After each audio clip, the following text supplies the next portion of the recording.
Just here we go. Thanks everyone for joining us today. My name is Andrea Thompson, and I'm joined here by my Modern Sense co-planners, Shay Stacey and Justine Kelly.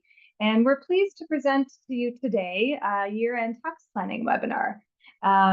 Year-end tax planning is different for every single individual and can mean different things to different people. We have some clients on the call who I know are cross-border clients that I can see joining us today. We have other individuals who are Canadian only. We have some business owners, some non-business owners.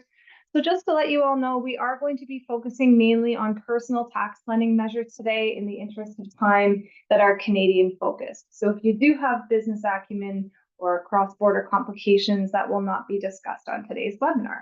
But you can always follow up with any of us if you have questions that pertain to your individual situation. Shay, Justine, anything that you want to add before we get going today? No, I'm just excited to get going.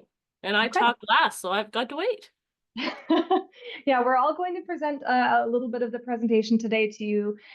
We are going to be accepting Q&A through the presentation, which we will be moderating. So if you can use the chat function for any questions that you have during the presentation, we will attempt to get to as many as possible.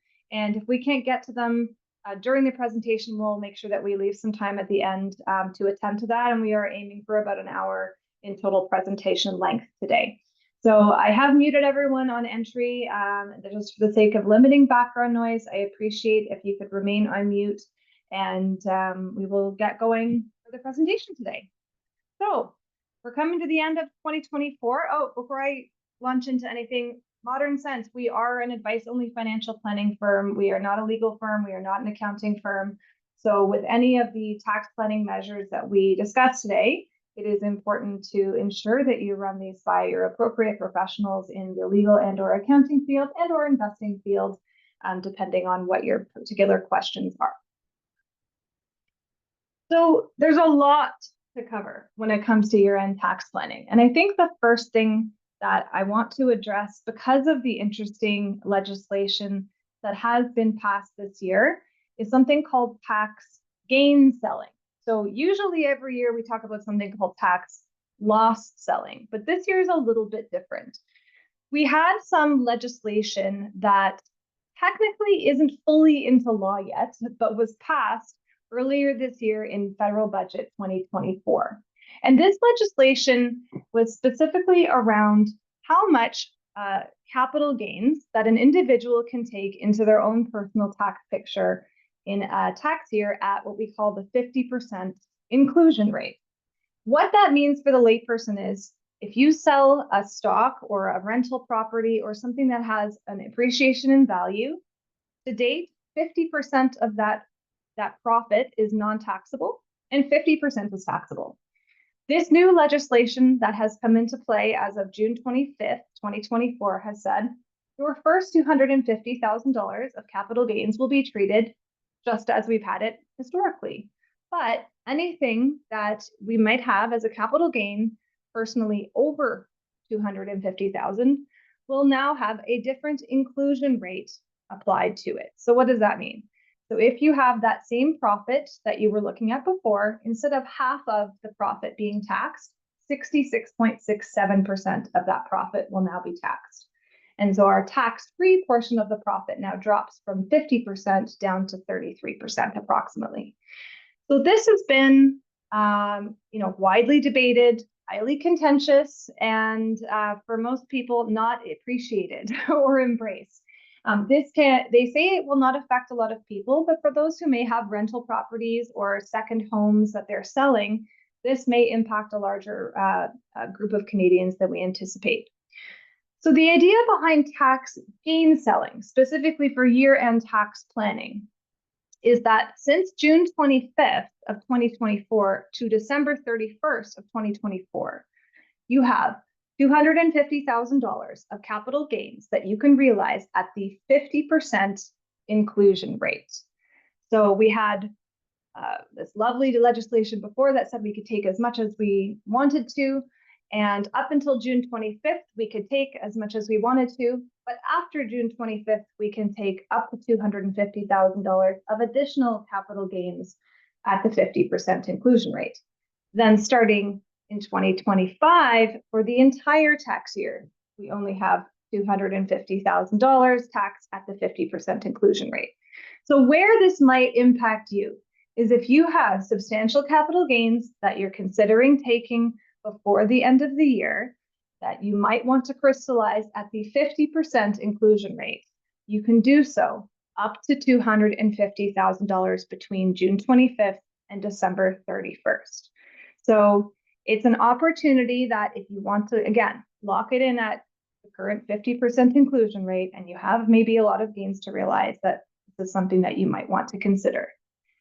If you want to continue holding those securities, and let's say the strategy that you were employing is one that you want to continue to employ. So if you were invested in a security of some kind that you're really just selling to be able to crystallize that gain, but you want to continue to hold, you can repurchase that right away. So there's no limitation on, oh, I have to wait a certain amount of time before I rebuy that security. You can go ahead and do that from day one. So I just wanted to mention this. I had a few clients ask me about this as a tax measure to say, what should they be doing with the unrealized gains, given that we've had a pretty strong stock market year in 2024. Now, just a note, this legislation has not been fully passed yet. It is still, we're still in a bit of a freeze frame in Ottawa right now. So we are waiting, really, anxiously awaiting to see if this will get passed. If the Liberals stay in power, then it will likely get passed. Andrea, we just had a question Yes. clarifying if you sold something like a rental property earlier in the year than June, would the old rates apply? Yes, they would. So good for you for selling it before June 25th. You must have had a crystal ball. Congratulations. Okay. So tax gain selling, and that might not be applicable. And I just want to say, because you might not want to realize taxes, period. And maybe the better long-term strategy is tax deferral for as long as possible, which if you're planning on holding that investment for a long period of time is usually still likely the better strategy, but that depends on your personal circumstances. Something that we do look at every year for clients is something called tax loss selling, which is on the next slide. And this is usually a year-end tax planning strategy that looks at clients' non-registered investment portfolios and examines an opportunity to, on purpose, sell securities or investments that are in a loss position. And why would you do this? Why would you sell something at a loss? It feels strange. If you've already had gains or capital gains that you have realized during the year, realized means that you've actually sold the investment and it's going to be taxable to you as a capital gain during the year. But you also have securities that are in a loss position that you haven't sold yet. So something that you bought and it's come down in value. The idea is, if you want to neutralize the amount of capital gains taxes, or kind of zero it out, if you will, that you want to go and sell securities at a loss to offset the securities that you've already sold at a gain. So the idea is, let's say you've got $20,000 in capital gains. You really don't want to pay tax on that. Perhaps you're at a high marginal tax bracket, so it doesn't really make sense for you, but you have a security that's at a loss. You could sell that security and try to even it out. So try to take that loss and even out the capital gains. You could even sell more of the security and realize a larger loss in the gains that you've already taken. Now, I had some clients do this already. We've already had some tax planning meetings, and I have had clients do some tax loss selling this year. The important thing to note is that you have to trade those securities by December 30th of this year in order for the trades to settle for the end of 2024 tax year. So that's an important thing to note. As well, you can employ tax loss selling even if you don't have capital gains this year, but maybe you had significant or you had capital gains in the prior 3 tax years that you would love to recoup the taxes that you paid on it. So for instance, let's say in 2023, you had a significant capital gain, but in 2024, you have an opportunity to take a capital loss. you can refile your 2023 tax return and carry back the capital loss that you realized in 2024 and recoup some of the taxes that you paid in 2023. So it can apply in different ways. It can all apply in the same tax year, or you can utilize it to carry back capital losses to a prior tax year, or you can utilize losses to be carried forward to future tax years.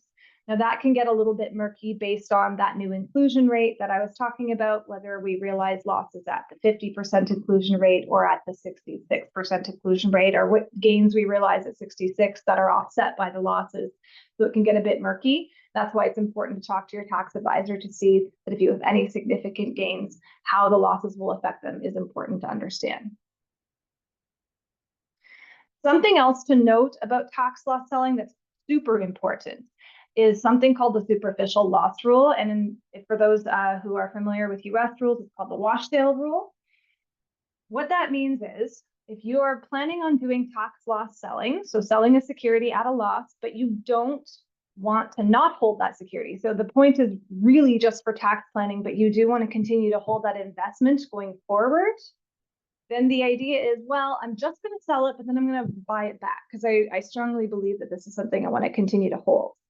If you want to buy it back, you have to wait 30 days. You must wait. Otherwise, CRA will say, no, you didn't really mean to do that. That was a tax maneuver.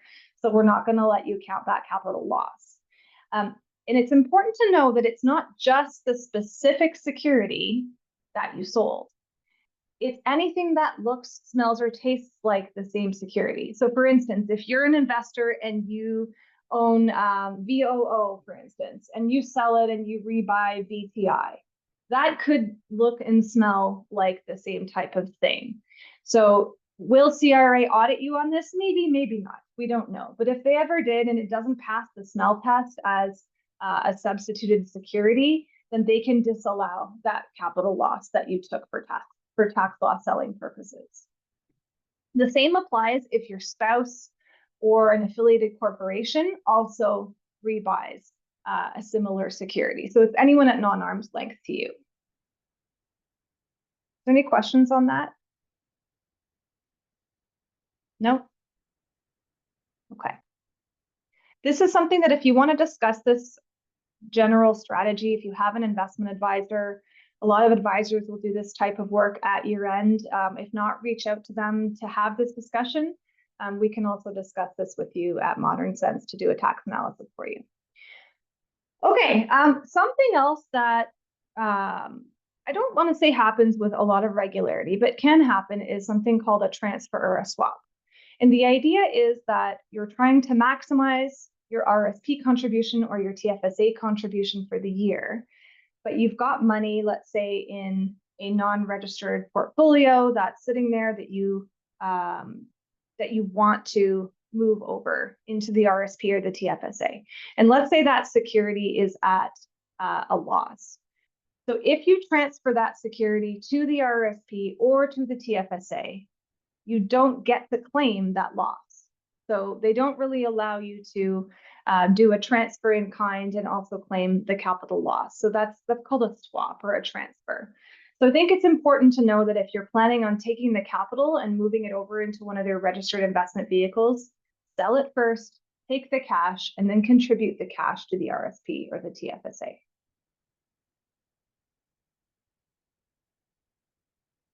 Speaking of RSPs, everyone's favorite subject, making RSP contributions is generally beneficial. Why do we make RSP contributions? It's because we are at a tax bracket in this tax year that we think will be higher than our future tax bracket when we go to take withdrawals at retirement or in a lower tax year. That's the whole purpose of making an RSP contribution. For the 2024 tax year, the deadline to make a contribution is actually March 3rd, 2025. It's all just based on, the calendar year, each year, how that shakes out. And everyone's RRSP deduction limit, how much you can contribute to an RRSP account, is different. I would encourage everyone to check their CRA notice of assessment from 2023 to get the exact number that applies to them. The general rule of thumb is that you get to contribute 18% of your 2023 earned income into your RSP for 2024. However, that can be adjusted if you made contributions into a pension plan or into a group RSP plan or your own individual RSP plan since then. So it's really important to review that notice of assessment to see how much applies to you. Since you got your notice of assessment and since March 1st of 2024, you could have been making contributions into other tax deferred plans, so into group RSPs or pensions or whatnot. It's important to know that any group RRSP contributions by you or your employer, specifically both of you, do count towards your RRSP contribution room for 2024. So if you're trying to calculate how much more room do I have before the end of 2024 to put into my RSP, you have to take into account all contributions made by you and your employer to your group RSP between March 1st of 2024 and basically the end of February 2025. So often it can be a bit tricky to calculate if we're not sure exactly how much those total contributions will add up to throughout the year. So just important to take that into consideration. Again, this is something that we can help you figure out if you need assistance with that. Okay. Something else to note about the RSPs specifically is there has been some new legislation passed this year for first-time home buyers. The home buyers plan has increased from $35,000 per person up to $60,000 per person, which is a huge increase and really fantastic to help those who want to purchase a home going forward. Repayments have also been delayed for any home purchases up to December 31st, 2025. You don't have to start repaying your home buyer's plan loan until the 5th year after the withdrawal. So they are giving you a pretty significant deferral on having to make those repayments to your RRSP if you utilize the home buyer's plan. And then there's also something called the lifelong learning plan, which is utilized similar to the home buyer's plan, where someone can access the funds inside of their RRSP to help pay for future education that they might take on, let's say, later in life. And that you can withdraw up to $20,000 per person. Okay, any questions on RSPs at all? No? Okay. So TFSAs, who doesn't love the TFSA? There's always been chatter that it should be called a tax-free investment account, not a tax-free savings account. But the nomenclature it's been given is a savings account. But I just want to mention that the way that we view it is a tax-free investment account, because you can put in basically any form of investment that you would put into, let's say, your RRSP into your tax-free savings account. Don't forget, the RRSP and the TFSA, these are just tax boxes. The stuff that goes inside the box can be pretty much any form of security. But the box itself is really just the tax structure. I get even clients still tripped up over that concept. So just really important to know you're not buying an RSP, you're not buying a TFSA. It's just the structure of the box and how it's defined by CRA. So a TFSA is wonderful because when we put money in, we put it in post-tax, but we are never taxed on any investment growth within the TFSA, and we are not ever taxed on the withdrawals made from a TFSA. As well, we can put money back into the TFSA as long as we wait until the next calendar year. So it's a really fantastic account. If you don't have a TFSA and you have money sitting outside in a non-registered account or in a cash account, I encourage you to think about if it makes sense for your personal circumstances. Again, cross-border individuals, we have other considerations in this case. For 2024, the contribution limit has been set at $7,000, and it has been confirmed also for 2025 that it will be $7,000. So if you're one of those people who likes to get a jump start on your TFSAs for next year, that's going to be the amount that you can contribute as of January 1st. So up to the end of 2024, if you've been a Canadian resident over the age of 18, you can contribute up to $95,000 if you haven't made any contributions to date. However, I would always advise that you go into your CRA account and check what your TFSA contribution room allowance is. I will warn you that if you go into that account anytime between, let's say, January and April, it will not be updated properly yet. CRA needs to pull the data from all of the different brokerages and update your account to get you your proper balance. So if you go in there, again, in the new year, it will not be reflective of any withdrawals or contributions that you made in 2024. So just make sure that you keep a good tracking of your own TFSA contributions and withdrawals, especially in the beginning part of the year. So if you are thinking about making any withdrawals, this is a great time of year to do it because you can recontribute those withdrawals January 1st, 2025. So if there's ever a contemplation or a thought of, hey, I think I need to take some for my TFSA, or I'd like to for whatever that might be to fill in a short-term need that you might have, this is a great time of year to consider making a TFSA withdrawal because it doesn't affect any of your other, it doesn't affect your taxation, it doesn't get added to your tax return, it doesn't impact anything else. So you're free to take it without any consequences. Okay, some other measures for 2024, just to mention, and this is really applicable universally. But if you have a non-registered investment account managed by a portfolio manager, your portfolio management fees are tax deductible and can be applied against your 2024 tax return. So that's good to know. As well, if you have borrowed money to invest for a non-registered account, you can claim the interest deduction on your tax return for 2024.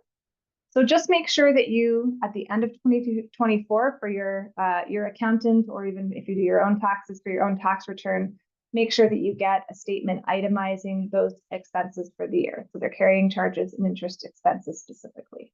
Andrea, yeah. Are you able to talk about modern fee expenses or modern sense fees Yes. / expenses here?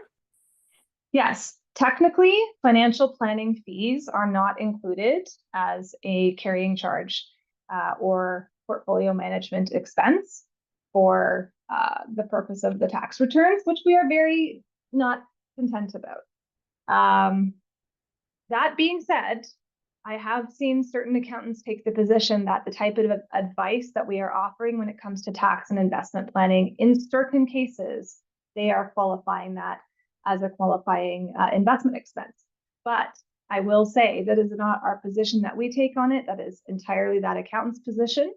So in all cases, defer to your CPA on how they would view financial planning fees. Any other questions on that? What if I should also, what if they have a rental property or self-employment income or business income? Yeah, that was exactly what I was just about to say. So if you're if you run a business, or if you're in the if you're self-employed, if you have a small business that you run through a corporation, if you're a consultant, if you run a rental property business, then this can be considered a business expense. Okay. Okay, so other measures. If you're 65, there's a small tax planning opportunity, which that if you have no other sources of pension income, if you convert some of your RRSP to a RIF to create a RIF withdrawal of $2,000 a year, and there's something called the pension income tax credit that can offset the RIF withdrawal amount. It's a very small credit, and this is just a little bit of a tax maneuver. But if you don't have any pension income and you are interested in maximizing what you can receive, this is an opportunity. Lastly, something that you have to do if you are 71 in this tax year, you must convert your RRSP to a RIF account by December 31st of this year. Your institution should likely have already reached out to you to do this at this juncture, but if not, it's something that you want to consider doing as soon as possible, because administration can take a while. You can continue to make contributions to a spousal RSP until the end of the year in which your spouse turns 71, even if you yourself are older. So I just wanted to make that differentiation as well, assuming that you have the RSP contribution room, of course. Justine, did you want to jump in there? No? Okay. I should also mention just on RSPs very quickly that everybody has a $2,000 over contribution allowance, a lifetime over contribution allowance. So if you aren't sure if you've gone over, or if you've made too much, or if you're trying to calculate that group RSP contribution amount and you're not sure if you get the exact number, just know that you do have that $2,000 lifetime over contribution allowance that you can infringe upon. It's not tax deductible, but it's also not, it's not penalizing. So just something to be aware of. Something that came out in 2023, which is relatively new, is the First Home Savers Account, or the FHSA, if you haven't heard of this account before. The reason I'm bringing this up for year-end tax planning is that if you have the desire to buy a first home, or even if it's a family member of yours that's thinking about it, opening up an account in this tax year will allow you to make a double up contribution in the following tax year. If you don't have the account open, then you basically lose 1 year. And the reason is that we are all allowed to put in $8,000 a year into an FHSA, assuming we qualify as a first-time home buyer, for 5 years total, so up to $40,000. But we can only catch up 1 year at a time. So you can double up if you missed 1 year. So you can put in $16,000 in one tax year, assuming that you missed a year. So if you open the account this year and you miss putting the contribution in for 2024, you can then double up and put $16,000 in 2025. You have to do that by December 31st. It's not the same as the RSP where we have until March 3rd. So we do have to make sure that we put any FHSA measures in place by year end. Any contributions that are made in 2024 are tax deductible, so they will reduce your taxable income. And you can also carry forward the tax deduction to a future tax year if you don't want to use the deduction in this year. And you can do the same with RSPs, by the way. I think this is an important thing that people should know about, is you don't have to use the deduction in the year in which you make the contribution. So if it doesn't make sense for you for whatever reason in this tax year, maybe you're at a lower income year, but you still want to make the contribution and have that money in the FHSA for a future home purchase, it might still make sense to make the contribution and just carry forward the deduction to another tax year. By the way, there's all these links that I've got here. Did my screen change, Justine? Yeah, so we've got a bunch of infographics that we're going to share with you after the presentation today on a lot of these accounts, on some of the strategies that we're going to be talking about today. So I just popped one open to show you what it looks like so that you can get a little bit more flavor as to what these things are and how they work if you're not familiar with them already. Okay, perfect.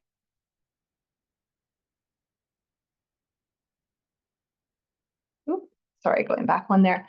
Okay. So the last measure for home buyers and owners is something called the Home Accessibility Tax Credit.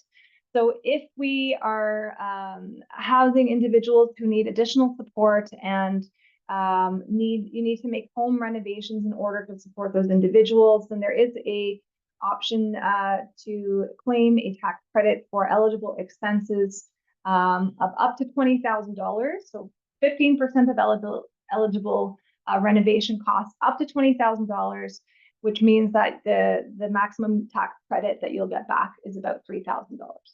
So you have to be in a position where you're supporting a senior who is or someone who's a recipient of the disability tax credit in order to claim the home accessibility tax credit. So if you haven't thought about that, or you weren't aware of that, and you have made some modifications to your home this year, then you should know that this is available to you. As well, in a similar vein, the multi-generational home renovation tax credit is available. This helps create multi-family homes to be able to support those homeowners who have relatives that live with them. This helps with lowering the overall tax burden and cost with the renovations that you might need to make to your principal residence in order to accommodate those individuals. This is not something that you can double up on with the home accessibility tax credit. However, this is a separate tax credit, and you can't sort of double up on the same expenses that you've already claimed a tax credit for under the home accessibility tax credit. So if you're not sure if these apply to you, this is definitely something that your accountant would be able to help you determine. Just make sure you keep all of your receipts, keep everything that you've done, and document everything so that it's done appropriately. I think that's the end of my section. I'm going to now turn it over to Justine, I believe.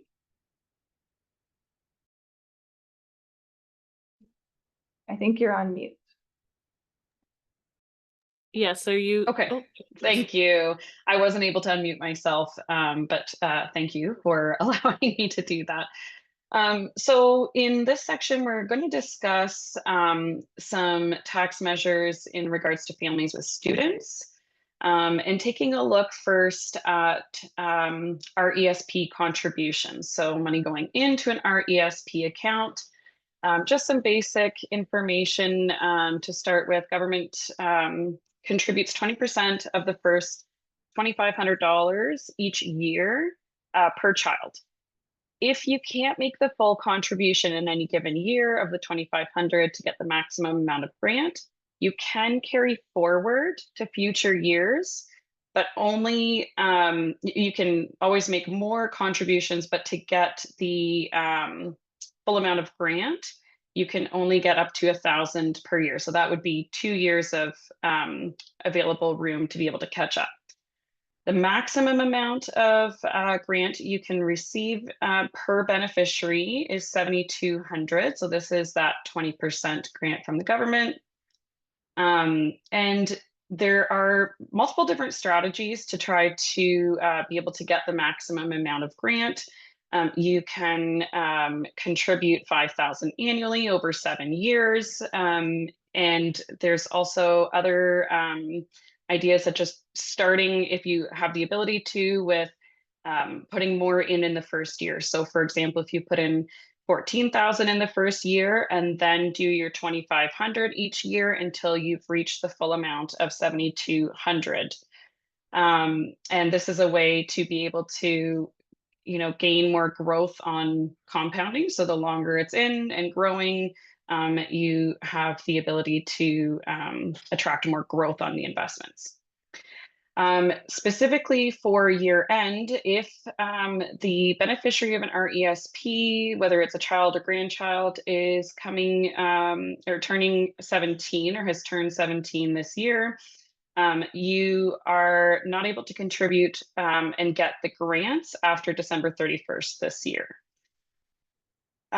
Alternatively, if a child turns 15 this year but hasn't been regularly contributing, if you put in at least 2,000 by the end of this calendar year, then you would be able to remain eligible for future grants. Andrea, I'll have you move to the next slide. Okay. Then this is on the other side. So the first slide was about putting money into the RESP, and then this is in regards to taking money out as withdrawals. If you have a student or beneficiary that is attending post-secondary in 2024, we usually recommend that you take out the most amount of what's called educational assistance payments before the end of the year. So this is a withdrawal that is comprised of any growth in the account and government grant, not the original funds that you put in as contribution. One of the reasons to be able to take out more of this at the beginning is so that you can take advantage in case the child doesn't continue with their post-secondary education in future years. And also, typically speaking, that child, if they're just starting out in their education, post-secondary education, they usually have a lower tax bracket, and the EAP payments, or the educational assistance payments, are taxable to the beneficiary. So if they have their tuition tax credits and so on from their program, this can almost be, potentially be tax-free, taken out tax-free. There are some maximums to be aware of. So for the first turn, or the first 13 weeks, there is a maximum of 8,000 as educational assistance payments that you can withdraw. That's for a full-time student. If they're a part-time student, the maximum is 4,000. After the 13 weeks, you are able to take out significantly more of EAP. There are some maximums, but the limit is pretty high. It's just a little over 28,000 in a given year. So taking out more of those EAPs in the first year or 2 years of that child attending post-secondary is the most useful way to do that.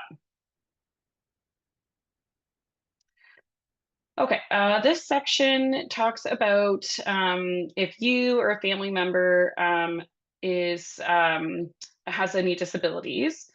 And this is more in regards to actually having the disability tax credit. So if you've applied with Canada Revenue Agency for the disability tax credit and have been approved, one of the benefits is that you can open what's called a registered disability savings plan. This account, again, like Andrea said, it's like the box or the rules around it. You can still have whatever investments inside of it, but the box itself and the tax rules around it dictate that you can put up to 200,000 over the lifetime of the plan, up until that beneficiary turns 59. Unlike RSPs, when you put funds in to the RDSP, they're not tax deductible, but any of the earnings that it attracts throughout the time that it's in the plan, it will grow tax deferred until that money's taken out. One of the huge benefits of this plan is the Canada Disability Savings Grants and the savings bonds. So this is eligible up until the beneficiary turns 49. There are some maximums to be aware of, but when you put contributions in, you attract the disability savings grant, which is essentially 3 times the amount you put in as contribution. The savings bonds are based on family income. So even if you're not able to put in contributions because you're in a low income household, even if you open up the disability savings plan, you may be eligible to get the $1,000 in the savings bond annually. So something to keep in mind. If you're able to contribute, typically you would, to get the most amount of grant for that year, you would put in about 1,500, which would then give you 3,500 in the grants. You can go back to previous years, but the most amount that you can go back to is 3, I believe it's 3 years. Correct me if I'm wrong, Andrea. And so sometimes when you apply for the disability tax credit, they actually will go through the history and sometimes backdate it. And so that way you can even catch up on previous years that you didn't even technically have the tax credit, but now you do. Andrea, did you want to jump in? Yeah, I had a client who had been receiving the disability tax credit for probably 8 years and wasn't aware of the RDSP and did exactly what Justine is talking about. And we were able to create a schedule of how much they needed to contribute to catch up for all of those missed years of grants and bonds. And it is income tested as well, I should mention. So depending on the total family income, how much you can receive in grants and bonds will differ. But for this individual, we were really able to essentially maximize and catch up for a lot of missed earnings years. So if you feel like, oh, I should have done that, you still can. Just wanted to highlight that. And actually, speaking of that, my son was approved for the disability tax credit this year. So I was but it went back to 2018. So I was able to catch up on previous years. So I put in 3,500 this year and we received 10,500 in grant. So in the first year, we already have 15,000 in there, plus any growth that happens. Being able to contribute before the end of the year just takes advantage of that year's available grant. And then if you have an RDSP holder that has a shortened life expectancy, you can make earlier withdrawals without repaying the grants. Otherwise, there's a 10-year repayment. So if you start taking regular withdrawals from an RDSP any grant that's been paid out over the past 10 years has to be repaid.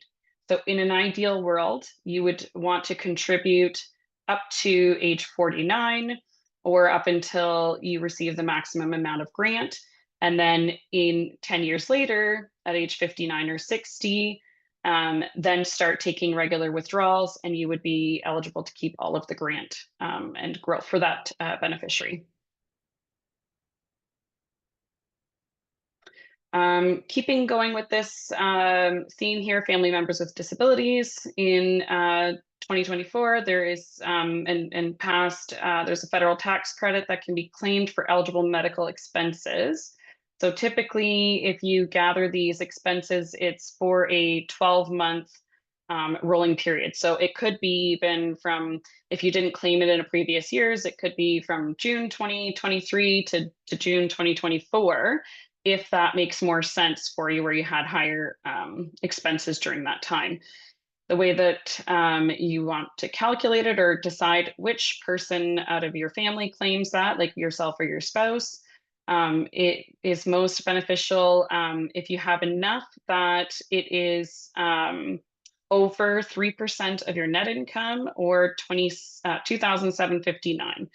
So whichever one is less is where you would be able to benefit from that credit. After that, it is taken off the original amount that you're claiming. There are provincial and territorial tax credits as well that may be available from past years, again, looking at that 12-month rolling period. In addition, if you have a person in your family that you care for that has the disability tax credit, there's a different area that you can claim the supports that you pay for that to manage that disability, and be able to benefit from those tax credits as well. I think that was about it for this slide. Yeah. And I'll pass it over to Shay to talk about our charitable donations. Hi, Justine, there just was a question in the chat about maybe there was a refusal for the disability tax credit. So what are the tax benefits as an eligible, are we eligible for as a family in the context of maybe hearing disability? And is it possible to claim those tax benefits for previous years? Are you able to expand on that at all? Yeah, so I think if I'm understanding correctly, they don't have the disability tax credit. They didn't get approved and qualify.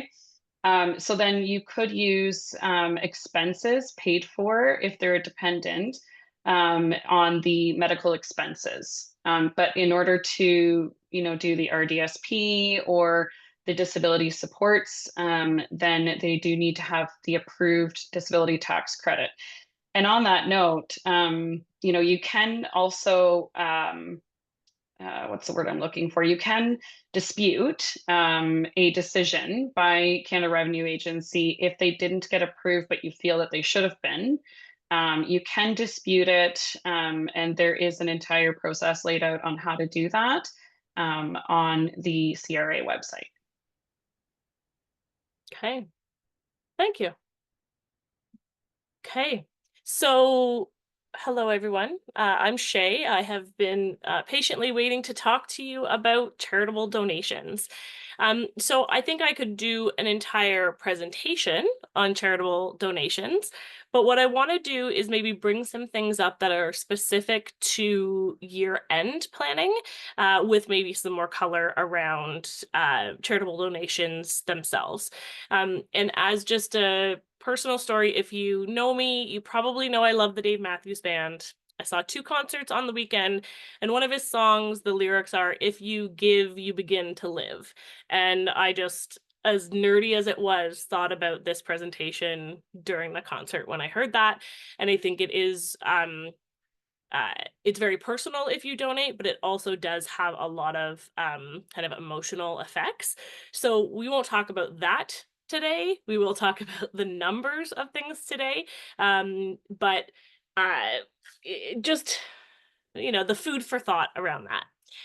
So let's just talk first about basic gifting. This is probably the stuff that a lot of people are used to. This could be uh, payroll deductions, right? I've worked someplace where we could contribute to the United Way, for instance, off of our payroll. Monthly pre-authorized amounts. You could do one-time gifts. So this is, a nephew is doing a charity walkathon. You can also do gifts in kind, which we're going to talk more about. And there are some kind of legacy options for potentially bigger from a monetary standpoint, bigger gifts, which we won't get into today, but is another type. So with the charitable tax credit, it is going to be a blend of federal and provincial rates. Part of what we'll send out afterwards in the, there is a calculator, which we can maybe show you, but you can put in your province and see where your tax rates. I have someone else doing this for me. It's beautiful. So we'll share this calculator, which you can put in your income, your province, the amount, and of course the type of donation as well. So you'll be able to see the impact of your donation after taxes. So there is one on an example on screen here saying, look, if your net income was 225,000, you donated $10,000 in cash, you've got a tax credit in Ontario of $3,976. So the after-tax cost of your deduction is a lot less than if you didn't get that deduction. So for year-end planning, we'll say that there's a few things. When you donate greater than $200, the amounts above $200 have a higher tax credit rate. So you could combine these with a spouse if you have them, so that there's more receipts available on one taxpayer account. But you could also carry forward up to 5 years. So if you wanted to wait to claim your credit so that you've got more above the 200, you could do that as well. And donations do need to be made by the end of the year. So when you're getting your taxes ready, I will often sift through my emails for official contribution receipt. And that is, I may have missed some that came in my email. And so that's how I make sure I've got all of my tax receipts. And I also will mention that it is not a deduction from your income like an RSP deduction is. It is a tax credit. So your income level doesn't necessarily matter. It is a credit that is the same for someone who's earning 50,000 as 200,000. I should mention and Shay mentioned this already, amounts over 200. If we are thinking about a strategy with our spouse for donations, and you are going to donate more than $200 a year, having the higher income spouse make the donation just means a larger tax credit that you will receive based on that spouse's marginal tax rate. So just to think forward, even going forward to 2025, if one spouse who is not earning as much income is the one making the charitable donations, you might want to think about altering that for the next tax year. Okay, so now we'll just switch a little bit and talk about a different way that you can donate to charities and get kind of a double benefit would be donating securities in kind. So this could be donating a stock that's appreciated in value, a mutual fund. So anything that your adjusted cost base is lower than your the current value.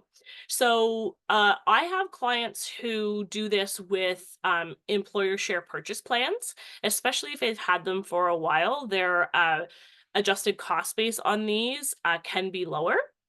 If you have any non-registered accounts, so if you've topped up your RSPs and TFSAs and maybe have additional money in those non-registered accounts, you could have a look through there. And sometimes you can find some interesting things in other employer non-registered plans. I have clients who have hit their maximums that they can contribute to a defined contribution pension, but so the additional amount that they're contributing from their paycheck goes into a non-registered account. So just make sure you've got a feel for if you've got any of these, if you want to give them away. So it also can take time to process. So if you're going to look at this for year end, you've got to get moving on this right away, or you may miss the logistics in the background may take time. But I do have clients who have done this from shares that they hold in the States. So you can do this kind of cross-border. Their employer happens to be a US publicly traded company. So you can still do the donation across borders. Okay, do you want me to share the calculator? So Okay. we'll get Andrea to pull up the calculator here just to show you the difference between a cash donation. So if you had the shares and they were worth $20,000 and you sold them and then you made the donation, you would have tax savings from that donation just of what the donation credit was, plus you'd have the capital gains on actually selling those shares.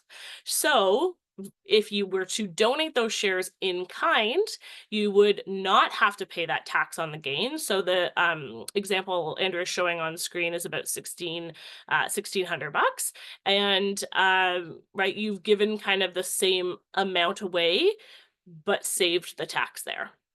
So this is a beautiful thing to do if you can.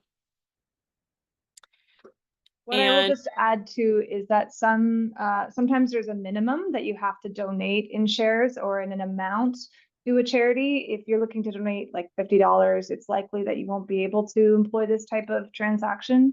I've seen typically a floor of about $1,000 for this type of strategy, just to add that. So if you are going to make donations of securities to individual charities, you can reach out to them, and they're probably familiar with this and may be able to help you filling out the forms and things like that. So our last part here is that the same thing that we just shared is what we call a donor advised fund. And again, this is something I could do a whole webinar on, but if you know that you've got, you have charitable intentions, you maybe just don't know what charities you want to receive the money yet, you could open up a donor advised fund. And this is kind of just like a little mini charitable foundation that's more efficient and cost effective to set up than a foundation. What you'll be able to do is make a contribution now. So let's say it's that $20,000 contribution, but you can distribute it to charities over time. So in 2024, for instance, you'd get your tax receipt, your charitable donation tax receipt, but you can decide later that you want to give it to charities or decide what charities to give it to. This also has the potential to have any of those funds grow over time, especially if you're not planning on making the donation right away. So for year-end tax planning, you could just make a large donation for a tax credit in 2024, and you could do this in kind or with cash when we're talking about the donor advised funds. And then later on, once you know that the receipt is issued and you can breathe, you can decide to, you can make decisions about the charities later. I have clients who've done this. I've actually done it with a group called Charitable Impact, and I've had clients do it with the Toronto Foundation. So there's lots of potential things that you could do in here. And that's it for me, because we don't have time. Well, we have 4 minutes left for questions. So we've been addressing a lot of the questions along the way. But if anyone else has a question, please feel free to drop it in the chat. We haven't had a lot of time to address, as you can see, many other year-end tax planning conversations around AMT, around small business planning. There's a lot of new rules that have come out this year around selling your business and applicable potential deductions or credits available there. So there's a lot more to be discussed. And again, that could have a whole webinar, just based on that topic. We do a lot of business planning at Modern Sense as well. So just to highlight that if this is something that your CPA isn't talking to you about, which we also find sometimes depending on the CPA and they're not doing planning and they're just doing your tax return every year, that these are worthwhile conversations to have given some of the new legislation that came out of the federal budget this year. We are talking to clients about a lot of the different ways in which they should be structuring their business planning accordingly. And just to mention, if you are not a current client of Modern Sense, we'd love to talk to you. We have an ability to book a complimentary consultation with you to discuss your needs in more detail. And we also have ad hoc consultations if you don't want to become a full client yet, or you're not really sure, but you have some pertinent year-end tax planning questions that you want to discuss from today's webinar. And we do offer ad hoc consultations, all 4 of us. You can book them directly on our website, and that will guarantee you a personal money session where you can ask in a Q&A style environment any of your questions that you might have and that you want to get in before year end or anytime during the year as well. There are 4 of us in the team. Vicky sends her regrets today. I think she would have my head if I didn't mention that. She's sleeping right now, as most of you know who know Vicky. She lives in Australia, so she couldn't be here today. But on behalf of Vicky and Justine and Shay and myself, we want to thank you all for staying till the very bitter end. You did it. Really appreciate your attention and your attendance. And thank you again. Have a great rest of your year.